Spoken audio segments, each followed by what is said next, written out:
para angariar as dádivas que quiserdes especialmente depositar nesta época em que se festeja João Batista, que, embora não seja o discípulo amado do Mestre, o fundador desta casa de caridade, é todavia, espírito de alta evolução, o precursor do Messias na Terra. É natural, por conseguinte, que todas as almas estejam em comunhão cristã, umas com as outras, procurando fazer atos de caridade, durante esta semana, que sejam aceitos por aquele que tanto lhes pode dar em bênçãos espirituais. Aqui vos deixo a minha visita, esperando obter com ela o aumento de sócios desta casa, e que socorrais com esmolas, de boa vontade, o cofre ali presente. Desta forma contribuireis para que São João Batista, o precursor do Divino Mestre, possa ter realmente uma semana de caridade, dentro da casa de João Evangelista. Deus vos guie e vos ampare. Jurema. Em 19 de junho de 1936. Saudação a João Batista. Meus amigos, meus prezados irmãos em Cristo, o Senhor, Deus vos salve. Houve um homem que nasceu antes de Jesus e que trouxe missão especial, que lhe foi entregue pelo próprio Deus, missão que desempenhou a contento. Esse homem se afastou do mundo e viveu consagrado a Deus. Teve a graça de vir preparar os caminhos daquele que nasceu, foi rei, reinou no coração de muitos, mas também teve uma coroa de espinhos sobre a sua cabeça, como prêmio de sua dedicação à humanidade. Esse homem, que veio preparar os homens para a vinda do Messias, foi João Batista, o precursor. Este fato histórico e religioso na vida da humanidade tem passado de século em século, até hoje incompreendido pela maioria dos homens. João, o precursor do Divino Mestre, veio preparar os caminhos, isto é, preparar a humanidade para o receber, porque Jesus sabia o caminho que devia trilhar, e a criatura humana não podia jamais preparar caminhos para o Divino Mestre. Ele veio preparar o povo para receber esse que deveria vir depois dele, mas que já era antes que ele fosse, Jesus, o Cordeiro Imaculado de Deus.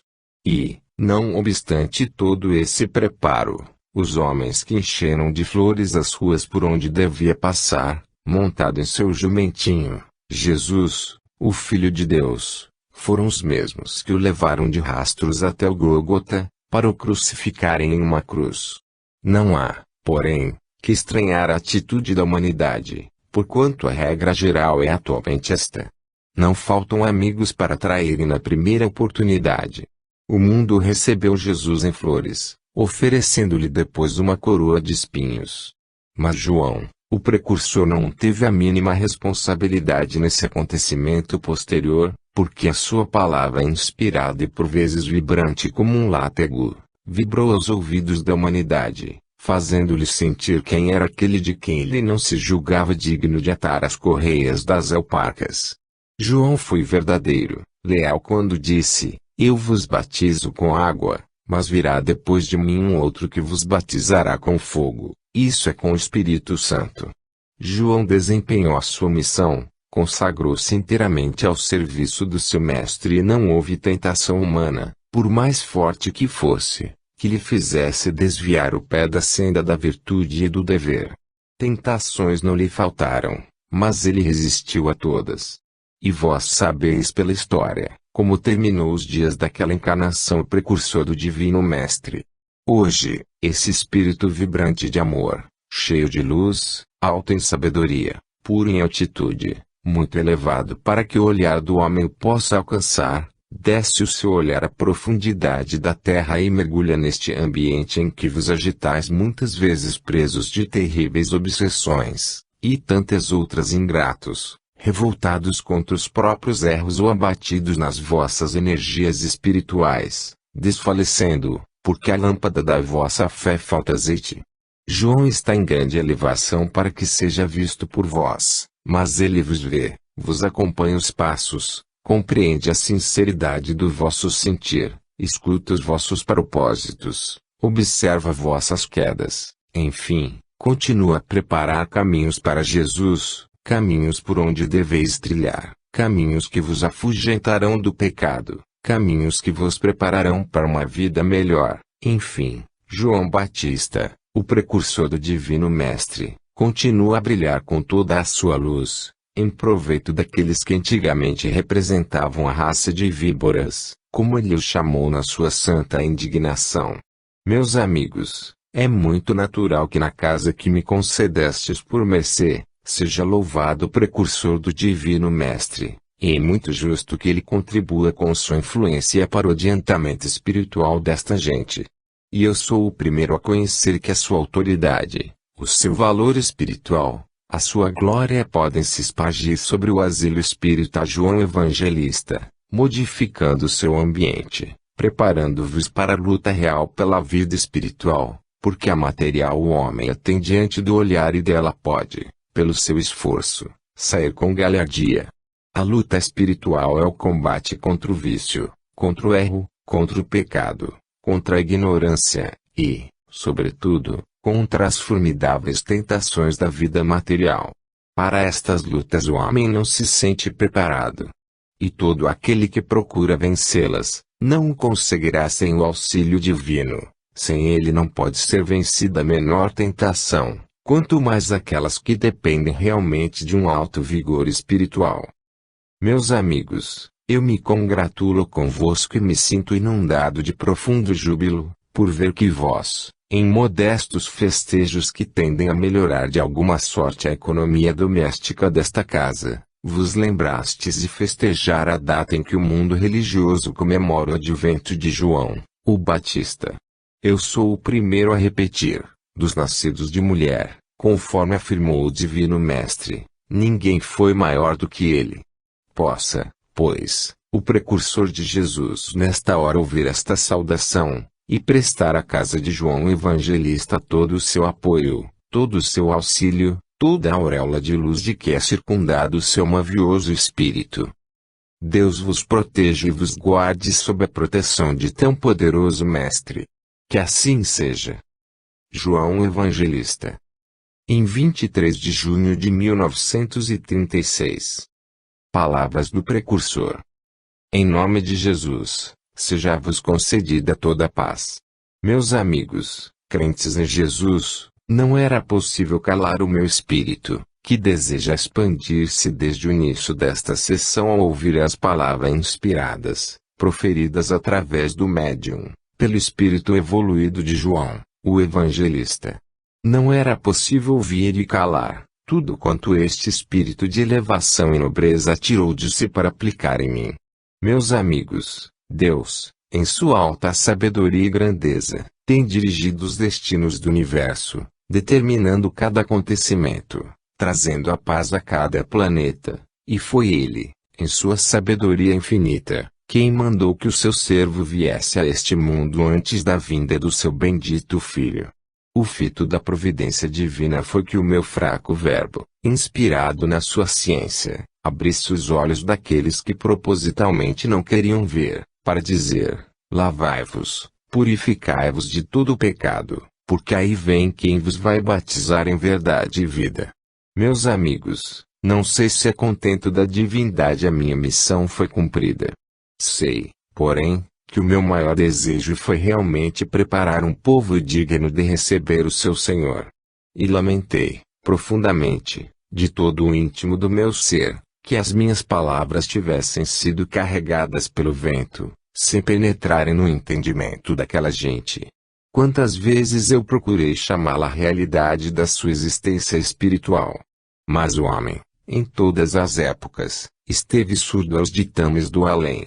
Mais de um profeta baixou, enviado por Deus, para preparar esse caminho que eu também vim preparar. Muitos profetas desceram ao vale de lágrimas, que é a terra para levantar das camadas do pó, essas criaturas que propositalmente se chafurdavam no pecado. E eles não foram melhor sucedidos do que eu.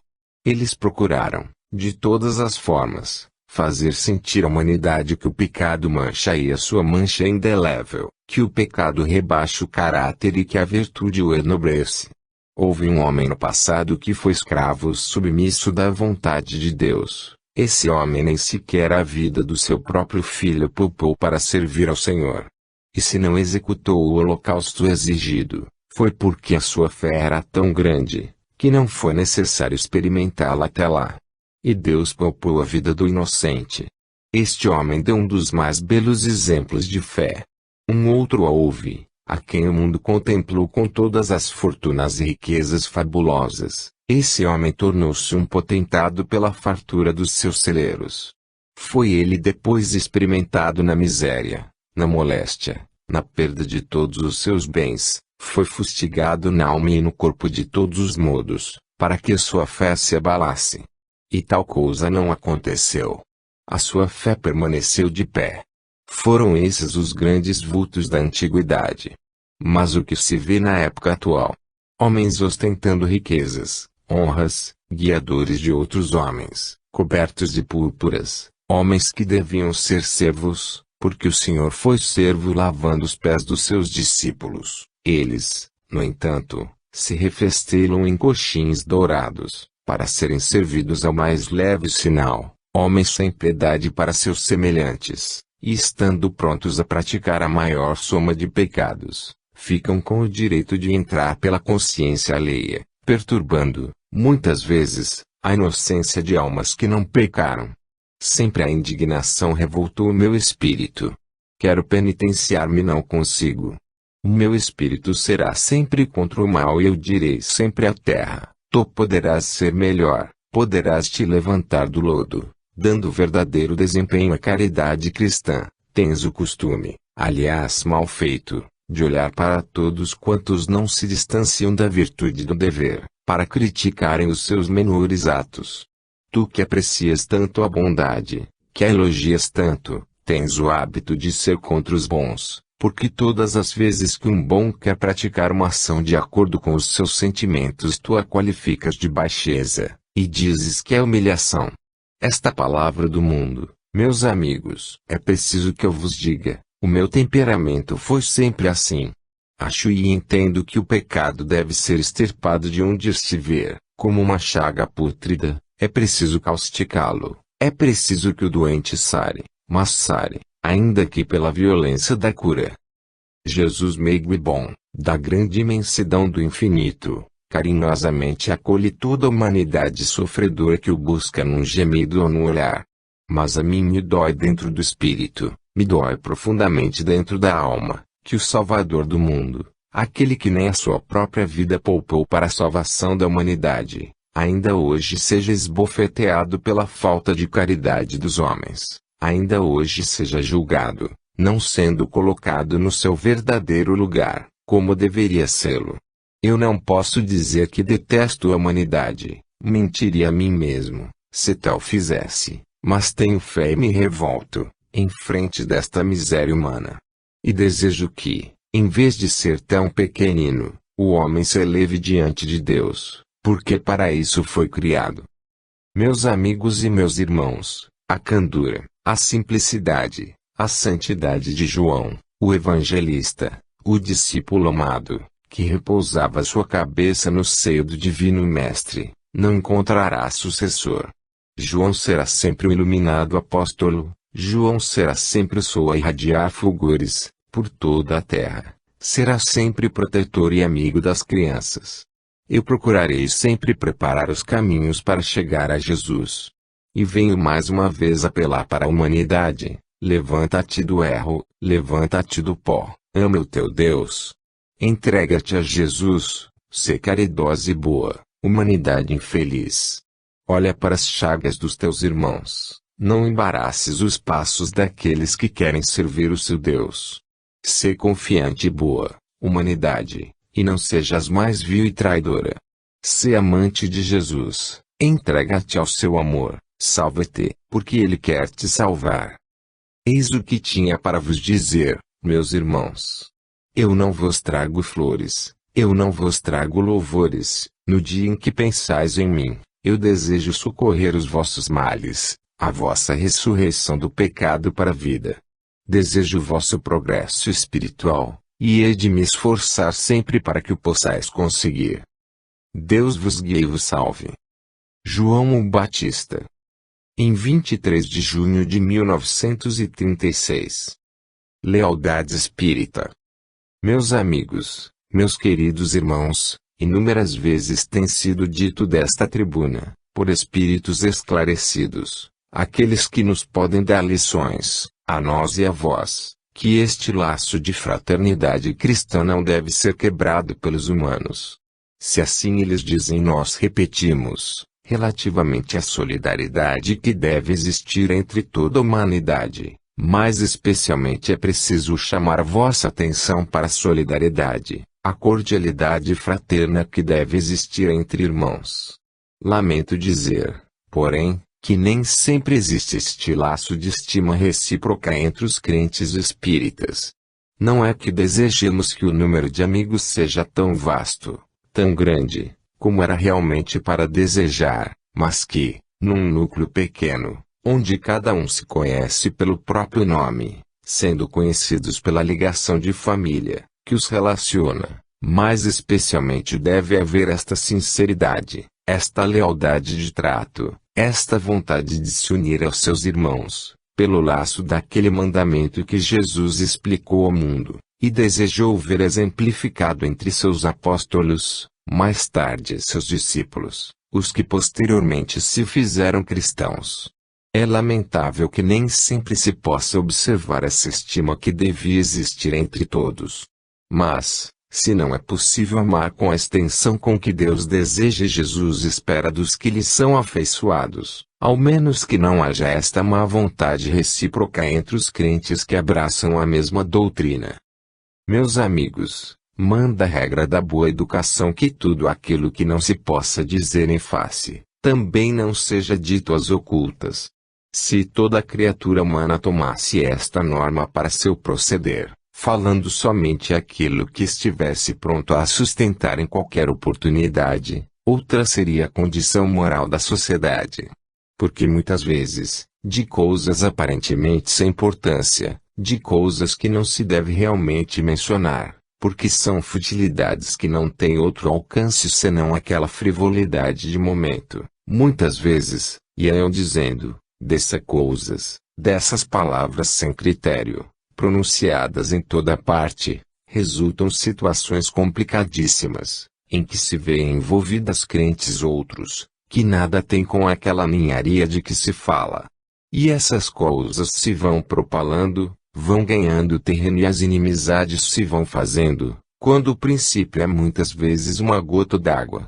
Ora, meus amigos, entre crianças estas coisas são suportáveis, porque a criança está começando a aprender, e aqueles mais ajuizados, aqueles que têm critério para as dirigir, de cedo lhes vão ensinando a perder certos hábitos, vão lhes ensinando que é preciso ser verdadeiro em qualquer situação, vão lhes incutindo a noção de caridade, porque isso é caridade, uma vez que afeta a reputação alheia, vão lhes incutindo os sentimentos da solidariedade que lhes convém, e tudo se vai modificando, ainda que lentamente, até que se alcance um resultado feliz. E, quando a criança que nos seus primeiros anos teve tal tendência, se torna homem ou mulher, já tem tido tempo de sobre para perder esses maus hábitos. Mas, quando esses maus hábitos começam nos adultos, quando as pessoas se entretêm com essas coisas comezinhas que, como eu já disse, no momento não têm alcance, mas futuramente podem ter, dá vontade de lhes dizer, meus amigos, vós que tanto olhais para as maneiras com que os outros se conduzem, deveis ter diante de vós um espelho, porque muitas vezes, meus caros irmãos e meus caros amigos, a conduta que vós censurais em alguém que está em vossa frente, é exatamente o espelho da vossa conduta. Quando estas coisas se produzem e delas não resultam malquerenças, nem coisas que sejam para lamentar, ainda assim é perder-se tempo em futilidades, que revelam um critério moral pouco amadurecido, mas, quando afetam circunstâncias outras mais graves, realmente é caso para se dizer, há grande prejuízo. Vamos pois, meus amiguinhos, estudar este ponto, estudá-lo conscienciosamente até vos compenetrardes de que, praticando tais coisas, estáis ferindo o mandamento cristão, amar a Deus sobre todas as coisas e ao próximo como a si mesmo. Fazei um esforço real sobre vós mesmos, para deixar em paz o vizinho, deixá-lo com a sua vida, com a sua família, com os seus interesses, com a sua maneira de proceder, e não vos envolverdes naquilo que não vos diz respeito, senão quando chegar a hora de serdes úteis. Então, sim, é tempo de agir, mas, enquanto não, deixai-o com suas responsabilidades. Por que criticar os atos alheios se os vossos podem ser também criticados por um crítico exigente? Portanto, deixai que os mestres, aqueles luminares do além, apontem os erros, para que se corrijam. Mas, direis vós, como estás tu também os apontando? Meus amigos, eu não individualizo, porque isto não me compete. Conheço a zona espiritual em que meu espírito pode agir, não censuro individualmente ninguém, falo em tese, porque é meu dever. Nós, quando nos encarregamos de algum dever, temos de dar-lhe desempenho e o que recebi hoje foi este. Repete mais uma vez esta solidariedade fraterna, não se ocupando ninguém dos outros, com esse espírito de maledicência que prejudica, com essa falta de lealdade, ao ponto de se apresentar uma face para beijar, enquanto dentro o caráter não corresponde a esse afeto, a essa demonstração de estima. Recebendo a ordem, tinha que lhe dar cumprimento, mas verdadeiramente o meu espírito a ninguém se refere, nem me considero em tal elevação espiritual que possa insinuar uma crítica severa contra quem quer que seja. Eu limito-me a dizer, meus amigos, os mestres mandam que vos repita, observai o mandamento de amar o próximo como a vós mesmos, observai e sede caridosos, porque observando e tendo esta caridade que desejam que tenhais para com os outros, podereis dizer com toda a segurança que destes um passo à frente para progresso. É uma questão de esforço, de boa vontade. Agora, já que falamos sobre amor fraterno, repito, mais uma vez, que nós, os espíritos, não perdemos as afeições terrenas, não temos o direito de esquecer nossos pais, que aqui ficaram, os nossos filhos ou filhas, que aqui deixamos, nossos amigos, nossos irmãos, aqueles cujos destinos estavam ligados aos nossos, não temos o direito de esquecê-los. E, assim como as criaturas humanas, guardam as datas, não as esquecendo, digo apenas esta palavra, sei que hoje é 26, mas ontem foi 25. Penso que não é preciso dizer mais. Quem compreendeu guarde para ser lembrança. Maria Luísa. Em 26 de junho de 1936. Faça-se a vontade de Deus. Meus amigos, meus irmãos, Deus vos guie.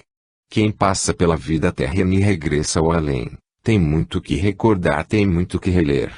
Os acontecimentos de uma vida, por mais calma que tenha decorrido na face da terra, dão motivo a muito estudo, a muita reflexão, a muito aprendizado. E de cada vez que estamos no planeta e voltamos para o além, de regresso, nos é oferecido o ensejo de uma recapitulação na vida que passou. Eu já tenho lido e relido as páginas da minha vida, fazendo uma espécie de sabatina em tudo que tenho passado. Por vezes, me alegro vendo por mim praticada uma pequenina ação, que a caridade de Jesus aprovou. Por vezes me entristeço, ao deparar com algum ato que não deveria ter sido praticado. E vou relendo, as folhas desse livro imortal, onde estão impressos, gravados para todo sempre, até os próprios pensamentos do meu espírito, desde que Deus o formou. O mesmo acontecerá convosco.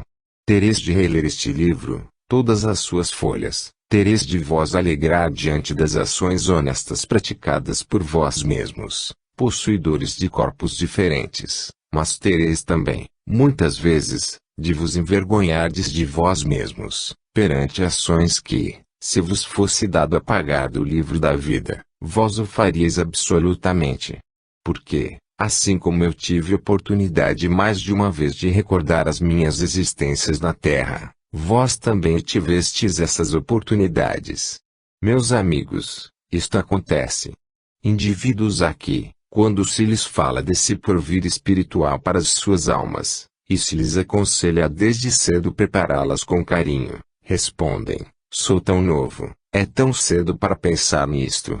Há de chegar o tempo, depois de 50 anos, por aí além, então sim, por enquanto deixe-me alegrar, gozar a vida. Isto quando se pode dizer que se vai aos 50 anos, mas quando não se chega lá, porque também se parte de novo, onde está o tempo para reflexão? Ora, meus amigos, é aconselhável a todas as criaturas espíritas, este balanço na sua vida. Há tanta maneira de ser feliz sem prejudicar os outros. Há tanta maneira de ser alegre, sem que nossa alegria ofenda.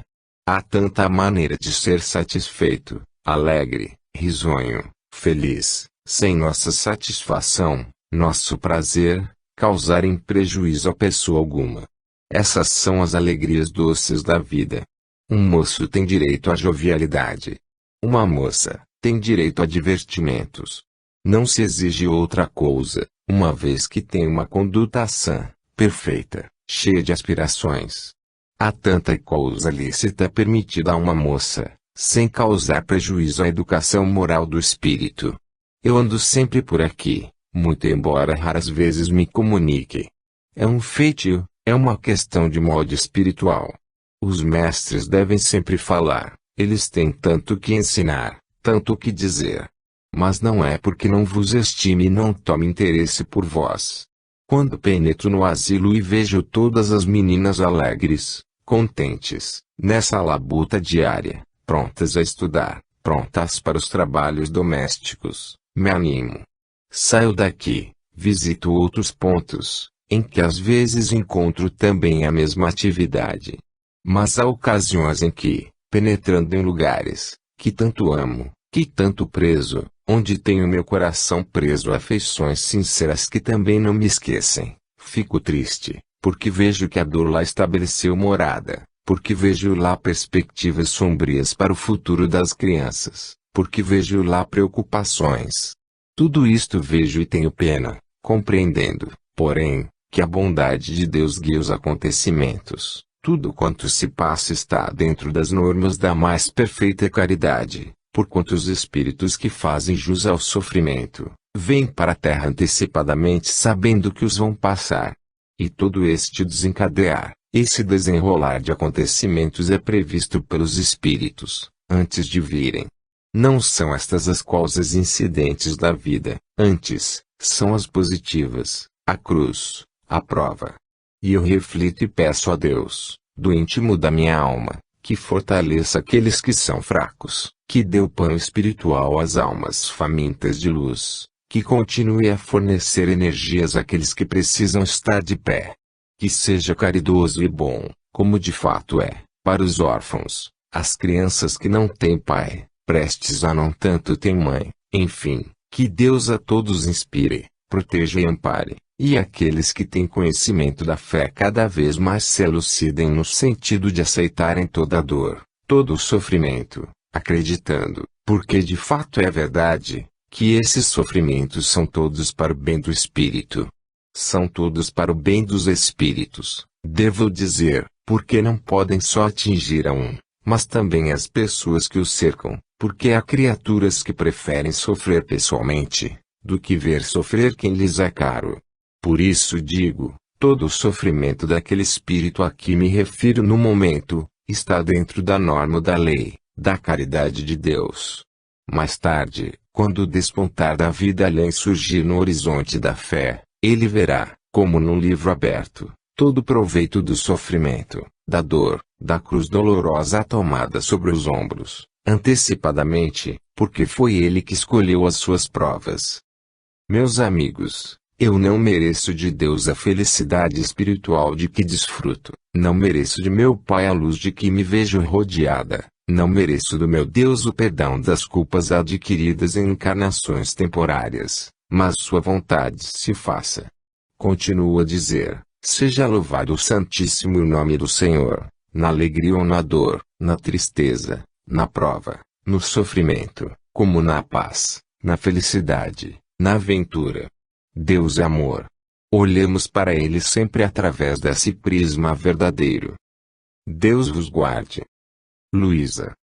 Em 26 de junho de 1936. Uma recordação amiga. Meus amigos, meus queridos companheiros de trabalho nesta casa de caridade, eu vos saúdo em nome de Jesus. Ele que vos guarde de todo o mal e vos ensine a proceder sempre de acordo com o seu bendito Evangelho. Hoje, nesta casa, de leve se tocou em meu nome. Figura apagada que eu sempre fui, insignificante obreira do trabalho do Senhor, procurei empregar parte do tempo à causa santa do Espiritismo, procurei realizar alguma coisa de proveitoso em benefício das almas, de quem o pecado foi vencido pelo arrependimento. Procurei atrair à mesa das sessões os obsessores, que nem sempre encontraram em mim um aparelho forte para suas expansões, mas a quem dediquei um pouco do meu pensamento, procurando beneficiá-los pela prece, pelo bom desejo, pelo perdão, que procurei incutir nos espíritos transviados do bem. Ainda hoje, uma palavra se fez sentir a meu respeito e coitada. Escapou dos lábios de quem de vez em quando recorda a minha figura em seu meio. Meus amigos, fui uma das primeiras trabalhadoras aqui, neste asilo. Muitos de vós lembram-se de mim, porém, a maior parte não me conheceu.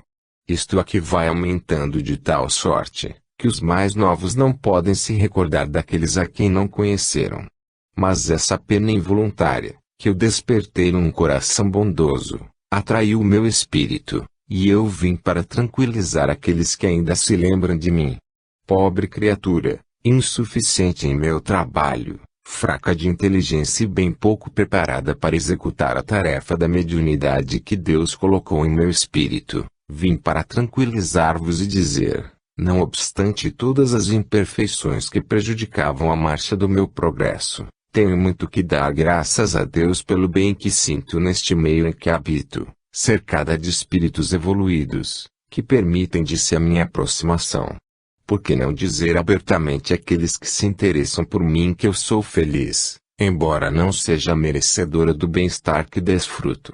Verdade é que o meu espírito, preso ainda à terra por laços que considero indissolúveis, tem momentos de verdadeira tristeza, relanceando seu olhar pelas coisas que já passaram, e pessoas que aqui deixou.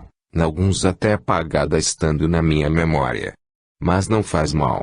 Jesus que tanto amou, e com toda a perfeição, Jesus que compreendia as criaturas e tanto bem lhes fez, foi também esquecido por elas, foi negado, foi injuriado, foi maltratado, enfim, muito padeceu. E, quando eu penso neste sofrimento, vejo que não tenho razão para me magoar, porque se me esquecem, é porque, também, em alguma vida que aqui passei, fui ingrata, sem dúvida, e é natural que hoje, embora do outro plano da vida, passe por esta experiência. Há memórias que não se lembram mais de mim, e há até quem procure fazer esquecer aqueles que não deviam. Mas o tempo é assim mesmo, na Terra, tudo se gasta, mas eu repito, não gastam as afeições sólidas, as que são verdadeiras, os amores puros, as atrações baseadas na fé, na certeza de continuá-las na vida além. Essas, o tempo não gasta, com essas, o tempo não pode, porque, ainda mesmo quando a morte vem e a separa, ama-se também do outro lado da vida, ama-se também nos outros mundos e com muito mais intensidade. Eu venho agradecer o pensamento bondoso que foi elevado a Deus por mim, quando em palestra simples à vista de um trabalho simples, por quem, manda a verdade que diga, sempre se lembra de mim. E como foi nesta casa que trabalhei com todo gosto, embora insuficientemente, por causa da minha falta de adiantamento espiritual, eu gosto de visitá-la, gosto de estar perto das crianças, algumas das quais deixei tão pequenas, e que de um momento para outro eu vejo moças, constituindo famílias, quando as vi tão pequenas. Mas é isso mesmo, a lei da vida é esta. Nós apreciamos toda essa evolução rápida da infância para a adolescência, da adolescência para a maturidade, porque não envelhecemos no outro plano da vida, apreciamos essas coisas, todo esse desenvolvimento. Meus amigos, não quero demorar-me muito, mesmo porque o que posso eu dizer que seja útil, proveitoso? Qual é o ensinamento que venho trazer? Não posso demorar muito, mas quero dizer a todos, que padecem, especialmente as dores da alma, motivadas por injustiças, por incompreensões, por falta de afeto, ou por outro qualquer motivo, os que assim padecem, tenham paciência. Quanto eu padeci nas cordas da minha alma, poucos o sabem. No entanto, me foi tão útil essa coroa de espinhos, me foi tão proveitoso esse sofrimento, serviu tanto para depurar o meu espírito, que eu hoje, deste outro lado da vida, digo para todas as mulheres que padecem, coragem. Talvez falte muito pouco tempo para algumas. Coragem. Continuai a ser como sempre, boas, caritativas, generosas. Não deixeis que a vossa fé fique nublada em qualquer preocupação terrena. Perdoai sempre aqueles que não podem chegar à altura da vossa fé, da vossa humildade, da vossa caridade, da vossa maneira de ser, boa, prestativa. Perdoai sempre. Espiritismo vos ensina, como fez a mim, que os espíritos que estão na Terra, não têm todos o mesmo grau de evolução, e quem é mais adiantado compreende, sabe que o ser grande significa fazer-se primeiramente pequeno. Outros não podem compreender e se bem que aceitem o progresso espírita, com todas as suas necessidades, não querem abrir mão de certos prejuízos, de certas coisas mundanas, que não podem perder assim de um instante para outro. São marinheiros que navegam em água mansa, a menor vaga que se levanta para os contradizer, dá motivo a uma perturbação espiritual. Mas todos não são iguais, é preciso ter paciência. Aqueles que podem voar mais alto, voem, porque assim é que se ganha a evolução, é subindo, é esquisito dizer, mas é subindo fazendo-se pequeno. Aqui na Terra é tudo o contrário. Para se ter um crescimento material é preciso que se torne grande, seja pequeno e vá crescendo, até atingir a estatura material de um homem ou de uma mulher. Espiritualmente, é o contrário disso. Quem quiser ser grande, faça-se pequenino e verá que estatura colossal a sua, de espírito. Foi assim, que Jesus disse, queres ser grande, faze-te pequeno. Meus amigos, eu me despeço. Um abraço muito cordial e fraterno para todas as minhas amigas e parentes daquele tempo. E um voto de adiantamento espiritual e progresso para todos aqueles a quem não conheci nesta casa, quando aqui estive, mas para os quais tenho a mesma boa vontade de irmã na crença, pronta a servi-los, em toda a minha fraqueza, porque forças espirituais ainda tenho diminutas. Guarde Deus a todos da tentação e os faça progredir sempre. Isolina. Em 30 de junho de 1936. Resposta. Meus amigos, é preciso saber que a vida espiritual é sempre uma consequência da vida que se teve na Terra. Para animar os sofredores, aqueles que tudo veem escuro na vida, há um remédio que não falha, e vem a ser o seguinte: a expressão da verdade. Se o sofrimento de quem o passa resignado, ainda tivesse de ser prolongado no além, era realmente desanimador, mas a verdade é que, quando se tem uma vida dolorosa na Terra, em resgate de encarnações anteriores, pecaminosas, isso tem resignadamente suportado todas essas dores, a vida nova no além é um ponto final ao sofrimento. Entra o espírito no repouso, no descanso natural e começa, então, a gozar aquilo a que fez jus. Os grandes sofredores, na Terra, rapidamente se fazem espíritos luminosos. Quando se manifestam nas sessões, vistos pelos videntes, as pessoas pouco entendidas, dizem, F na Terra não mostrava tal elevação de linguagem, F não falava assim, tinha tais e tais defeitos, revelava um gênio um tanto egoísta, agora vê umas comunicações tão diferentes, tão elevadas, já nem parece mais aquele. Meu amigo, resposta fácil de se te dar e verdadeira, o sofrimento foi a plana que alisou toda aquela aspereza. Queres, então, que quem tanto sofreu na terra, ainda passe para o além carregando os mesmos defeitos, que apresentava aqui. E a paciência no sofrimento. E a calma com que tudo aceitou, a resignação com que tomou a sua cruz e seguiu. Então, isto não tem valor. De nada valeria sofrer, se depois de tudo isto, ainda o sofrimento perdurasse no além, baixando as criaturas às seções, portadoras dos mesmos defeitos, das mesmas imperfeições que tinham na terra. O mundo erra, quando raciocina assim.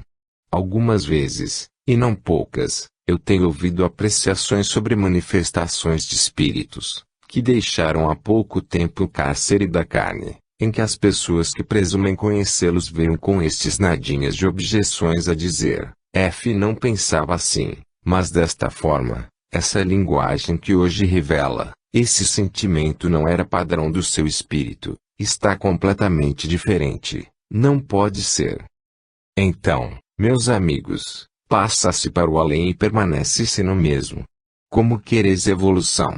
Cuidais, então, que o espírito, para que se adiante, precisa permanecer na terra. O que se exige aqui é a calma nas provações, a resignação com a cruz, e que o indivíduo evite, quanto possível, quebrar os mandamentos da lei de Deus. O que atrasa o homem, sobretudo, é o egoísmo brutal em que se deixa ficar, egoísmo que ele próprio não sabe vencer.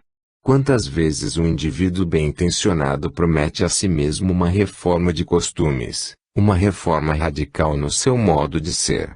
Ele cuida que está dizendo uma verdade para si mesmo, mas a questão é a primeira oportunidade. Enquanto as coisas correrem de maneira suave perante o seu espírito, tudo irá muito bem, mas desde que haja um choque em sua vida, o indivíduo não permanece o mesmo. Esses que tais, certamente farão o seu progresso muito lentamente. Mas os verdadeiros sofredores, os que são resignados e desejam uma cruz para o resgate de suas culpas, os que veem em Deus todas as suas esperanças e procuram realizar na terra uma vida humilde, servidora dos seus irmãos, procurando socorrê-los em todas as necessidades, esquecendo-se de si próprios para pensarem nos outros, estes permanecerão, no além, em igual categoria. Não é possível. Aprendei, pois, mais esta lição, meus amigos: o sofrimento é proveitoso, mas quando o indivíduo aceita voluntariamente, tendo o propósito firme de o amar. E não estranheis que essas criaturas que pareceram insignificantes na terra, passando para o além, vos tragam comunicações edificantes, baseadas na sua experiência de espírito, emitindo conceitos completamente diversos daqueles que conhecestes, quando aqui estiveram. Não vos admireis do progresso das almas. Deixo este conselho para todos vós. Lembrai-vos, sempre, de que o sofrimento é regra geral para todos os homens. Os próprios animais padecem, todos eles. Ninguém procure, portanto, afastar disso o peso da cruz, porque ela permanecerá ainda mais pesada, se não for aceita de boa vontade. E, outro sim, caminhar sempre com o olhar fito nas promessas de Deus, porque se aqui tendes cruzes, lá tereis luzes, se aqui tendes espinhos, lá tereis as rosas. E, assim, meus amigos, com essas promessas que não falham, podereis compreender a vida terrena sobre outro prisma. Vivei, pois, cristã e espiritualmente, para que o vosso exemplo possa edificar os outros. Deus vos guarde. Max. Em 30 de junho de 1936. A humildade, virtude excelsa. Dizes bem. Sem silêncio não se pode ter uma comunhão perfeita com os seres do outro plano da vida. É preciso que se calem as vozes externas para que possa falar o interno, a alma. E um ser desencarnado outra coisa não é senão uma alma sequiosa de luz, recebendo e transmitindo para seus irmãos. Meus amigos, não é possível admitir em totum que não exista humildade na terra. Apenas ela não é ainda a árvore colossal que devia ser, e sim plantinha rasteira. O seu crescimento não se faz mais rápido porque o jardineiro, e agricultor, que é o homem não cuida dela com o devido carinho. A humildade anda, como a modéstia, procurando corações bondosos, para neles se ocultar. A humildade anda esquiva da terra porque nem todos a abraçam. A humildade não pode fazer lado ao egoísmo e muito menos ao orgulho. Ela é delicada, sutil, e penetra no íntimo das criaturas ensinando-os a fazer bem. Oh! Quanto me alegra, quanto me enche a alma de radiosa alegria, o contemplar qualquer ser da terra que tenha dentro de si o princípio básico do cristianismo, a humildade. Quanto me alegra ver o desprendimento de alguma alma, sempre pronta a fazer bem ao seu semelhante, sempre pronta a satisfazer os desejos dos outros, e esquecer-se de si própria para pensar nas outras.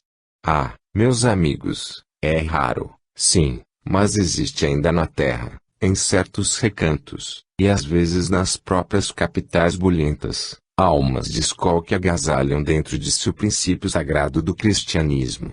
O comum, porém, este orgulho desmedido de criaturas que, ou porque sejam ricas do vil metal, ou porque tenham brasões, ou porque se julguem incólumes em sua dignidade, em sua honra, sacrificam o princípio da humildade. O comum este. Passai pelas grandes ruas da cidade e vereis as famílias possuídas desse orgulho brutal, do orgulho desmedido que sacrifica o moral da criatura, homens sobre si, sobraçando custosas capas, ou então de braço dado às senhoras não menos orgulhosas, todos de cabeça erguida, sem enxergarem o humilde que passa ao lado, e, quando passam à borda das calçadas, onde se encontram pobres, eles, ostensivamente, abrem as suas carteiras e atiram-lhes ao chapéu alguma moeda, como se aquilo aos olhos de Deus fosse mais do que elegância. Meus amigos, a humildade é sagrada, é divina. O humilde não se ensoberbece nunca, não se sente diminuído por praticar o ato mais ínfimo em benefício do seu irmão, porque isso absolutamente não abate o caráter moral do indivíduo. Bem ao contrário disso, o egoísta é um baixo, um vil, um pequenino. O humilde procura se assemelhar ao mestre, que até na sua morte, que os homens procuraram tornar infamante, foi humilde, não se deixando diminuir pelos malfeitores, a quem abriu o seu coração amoroso, não obstante um virar-lhe as costas. A humildade encontrou guarida no peito de Jesus, e o baixou até a Madalena, levantando-a do pó. A humildade é a virtude excelsa que aconselho a todas as criaturas bem-intencionadas no Espiritismo. Não vos incomodeis quando vos disserem que sois baixos, que não tendes caráter, que não tendes brio, confundindo predicados que calham perfeitamente nas criaturas humildes. Meus amigos, o tempo chega, é preciso vos dizer adeus, é preciso despedir-me de vós, é preciso dizer que o tempo, que não tem marca na eternidade, é preso ao ponteiro do relógio na terra. E assim deve ser, porque sem método não se pode trabalhar. Mas deixo-vos uma palavra, sede caridosos, sim, mas praticai a caridade sem ostentação, dentro dos princípios da mais natural e sincera humildade. E que Deus vos guarde e vos abençoe, e vos livre de todo mal. Viana de Carvalho. Em 3 de julho de 1936. Considerações em torno da paz. Meus amigos, meus irmãos, vós suplicais sempre, em vossas preces, paz para a humanidade, e fazeis bem. A paz é elemento essencial ao progresso das almas. Uma alma em turbulência, em atraso, inquieta, sem sossego, sem desejar o bem para os outros e sem procurar estabelecer, em seu ambiente uma tranquilidade possível de ser realizada, é infeliz, é uma alma estacionária, no mínimo, é uma alma que não faz progresso. A paz é elemento de primeira ordem para o adiantamento dos espíritos, e, quando digo a paz, não quero significar a indolência, a inatividade, para que não hajam discussões, para que não haja esta atividade natural em todos os lugares onde se deseja o progresso, para que não haja uma contradição, não tenho este pensamento. Digo apenas, que essa atividade, essas discussões, em maneira de discutir para solucionar bem, Não deve ter a menor sombra de coisa que prejudique a paz. Podemos ser animados, pode-se ter valor, pode-se discutir sem perturbar o ambiente pacífico que deve reinar entre todas as agremiações, sejam espíritas ou não. Aqui, como se trata de uma congregação espírita, cabe-me, mais uma vez, frisar este ponto, para que lá fora possais ser os verdadeiros expoentes da paz, que Jesus quer seja adotada, estabelecida entre os seus filhos. Necessário se faz, porém, que cada criatura, individualmente, saiba que é um fator indispensável na realização da paz. Quantas vezes o ambiente não está perturbado, bem ao contrário, permanece calmo, quando uma só alma é capaz de lançar a discórdia, a perturbação em seu seio. Quantas vezes os espíritos se manifestam em toda a sua vontade de fazer bem, quando surge alguém a perturbar com seu hálito aquela paz, aquela calma até ali existente. Assim, entre os homens, não é raro se ver que, em agremiações cristãs, ou profanas, assuntos se debatem, de relevância, e todos opinam, cada um a seu jeito, mas cada um obedecendo às linhas da mais restrita educação. Eis quando surge, de repente, um elemento discordante e todo o ambiente se perturba, porque uma contradição significa uma discórdia. Meus amigos, sois fatores indispensáveis ao cumprimento desta paz que Jesus deseja estabelecer no mundo. O mundo ora, constantemente, suplicando a paz, que ela desça em toda a sua harmonia, em toda a sua beleza e faça morada entre os homens, que ela venha, como Jesus deseja, habitar no seio da humanidade. Esquece-se ele, porém, que a paz é atraída voluntariamente pelo seu pensamento. Lares tristes, pesarosos, cheios de decepções, de desgostos, podem ter, ainda assim, a paz, desde que haja união em todos os seus membros, desde que haja uma comunhão de ideias, o respeito recíproco, em que o laço fraterno não seja interrompido por qualquer pensamento menos são. Pode haver a paz, onde exista a miséria, onde há pobreza, onde há moléstia, falta de recursos espirituais ou físicos, enfim, pode existir a paz em qualquer dessas circunstâncias. Ao passo que, pode haver fartura, pode haver riqueza, pode haver abundância, em qualquer sentido que imagineis, pode haver até sabedoria, e a paz não existir. E vós pedis incessantemente, Senhor, dá-nos essa paz bendita que Jesus veio trazer ao mundo. E a vossa prece se voa, e se vai. Mas, quantos saberão esperar sua resposta? Quantos estarão prontos a canalizar o sentimento da paz, que vem a pousar em si? Quantos estão dispostos a abrir as portas da sua alma para que ela penetre suave, doce e meiga, iluminando serenamente toda a escuridão do seu ser? Quantos? O contrário disto, o homem quer a paz, nutrindo em si sentimentos odientos, pisando aos pés os mandamentos do Mestre, violando os direitos do seu irmão. Ele aspira à paz e não compreende que ela é harmonia, é união, é um sentimento de amor, enfim, que a paz é a fraternidade que existe entre todos os seres bem-intencionados. Isso é que é a paz.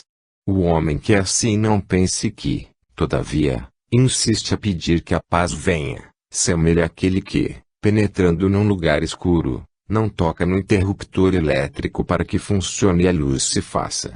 Ele deseja iluminar a sala onde se encontra, mas tateia, não sabe onde está o interruptor onde possa tocar para fazer a luz. Mas ele a quer. No entanto, permanece às escuras. Um passo a mais e ele alcançaria a luz e teria iluminado o salão onde se encontra. Assim é o homem. Paz, Senhor, dá-nos paz. E armando-se para a guerra. Assim gritam as nações: queremos paz. Em convênios, em cálculos, em planos, em projetos, querendo a paz, mas os armamentos estão se construindo, é uma paz armada. Meus amigos, cada homem tem o seu pensamento modelado, seguindo o pensamento do Mestre. Errar é humano, todos erram, hão de errar forçosamente, porque impecável só houve ele.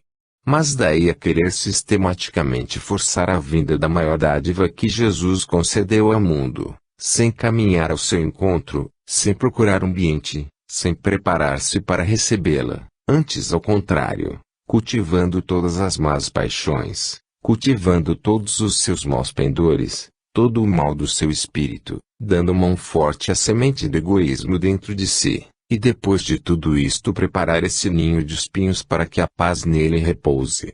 Não, meus amigos, a paz só habita em leito mácio. É preciso que o coração seja aminho, é preciso que a alma seja cândida e pura, o coração saiba amar, e a inteligência compreenda a expansão do amor, e assim a paz encontrará lugar para repousar e penetrar suavemente, e permanece. Mas se o mais leve espinho vem feri-la, ela vai se afugentando e se afugentará de vez. Vede, pois, meus amigos, que se vós não possuís a maior dádiva que Deus vos pode dar, é porque não sabeis conquistá-la. Conquistá-la e vereis como ela repousará em vós. Aprendei, meus amigos, é uma lição, aprendei e tirai dela todo o proveito. Os bens espirituais são superiores a qualquer fartura material. Se assim é, a paz é dom espiritual que não se compra, porque não tem preço. Ela vos seja concedida por Jesus, vos perdoando e vos ensinando a ser pacíficos. Que assim seja. Sarto. Em 7 de julho de 1936. Uma ligeira e útil explicação. Meus amigos, eu desejo vos dar uma palavra neste instante em que encerrais o estudo desta noite, sobre a reencarnação dos espíritos, a razão das suas vindas, enfim, uma explicação ligeira, para que não tome muito vosso tempo, no intuito de elucidar pontos que me parecem obscuros na vossa interpretação. É comum ouvir-se entre os humanos essa expressão, coitado de F, volta a se encarnar. Que tristeza, um espírito daquela elevação vir para este meio. E lá vem a narração do que foi como homem, na outra vida, a exposição das suas virtudes. Este espírito voltar à terra, voltar ao cárcere da carne, lamento profundamente. Não obstante tais pessoas assim se exprimirem com a máxima sinceridade e levados por um sentimento de particular estima a esses espíritos, muitos dos quais conheceram em vida, é preciso dizer aos crentes espíritas o seguinte: Deus, em sua alta sabedoria, tem concedido este privilégio a todos os espíritos, prepararem a sua própria evolução, o seu progresso, o seu adiantamento, à custa do seu próprio esforço. É necessário que o próprio espírito trabalhe, se esforce, desenvolva as suas aptidões, manifeste uma vocação, e assim, entre na vida, ganhando pelo seu mérito as suas conquistas. Esta é a lei, o espírito vem à terra. Vem com um certo grau de sabedoria ganha em anteriores encarnações, vem, entra na oficina do trabalho, conquista novos predicados, indubitavelmente terá algumas quedas, e delas se procurará levantar, conseguindo, muitas vezes, fazê-lo com vantagem. Este espírito trabalha, esforça-se e chega afinal o dia da sua partida e ele se vai. E chegando a outra vida, como vós aprendestes, e esta é a expressão da verdade, procede um retrospecto em todas as suas vidas anteriores, em todo esse passado, então presente aos seus olhos. E ele vê as suas vidas, os pontos obscuros esclarecer, as tarefas interrompidas a terminar, enfim, ele vê tudo quanto é preciso fazer em benefício do seu próprio espírito, em benefício da sua própria entidade. De acordo, vede bem esta palavra, de acordo com o seu guia espiritual, ele resolve o lar onde vai penetrar. A fraqueza humana julga essa escolha pelos dados que possui da vida presente. Os homens dizem: que pena! Como poderá progredir ali? Que vai fazer naquele meio? Não posso compreender como é que um espírito daquela elevação, daquela categoria, baixa um lar em que não pode absolutamente sentir-se à vontade para progredir. Que lhe pode vir de bom naquele lar? Julgamento a priori, julgamento precipitado. O espírito não vem à terra somente para beneficiar-se, Ele vem também para beneficiar outros, e para ser útil à humanidade, e daí, colher algum proveito para si. Porque se ele cresceu materialmente, com essa vangloria, com essa auréola de talento, com este grau